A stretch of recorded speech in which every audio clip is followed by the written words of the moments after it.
জাহাজ কই লঞ্চ কই সব।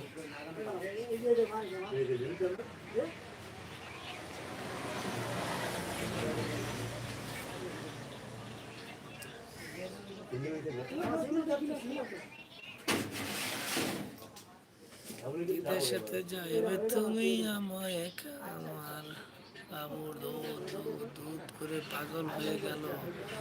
কি যে করি, মুরগিটাও হারিয়ে গেল।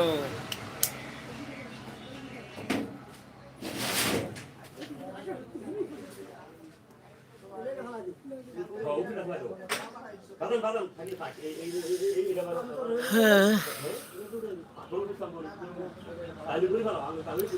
এই তো ডিজে আমার ডার্লিং কই। হ্যাঁ, এই শালা তোর ডার্লিং পটি করতে গেছে ওই শালা। এই জাহাঙ্গীর দাদা, এখন আমি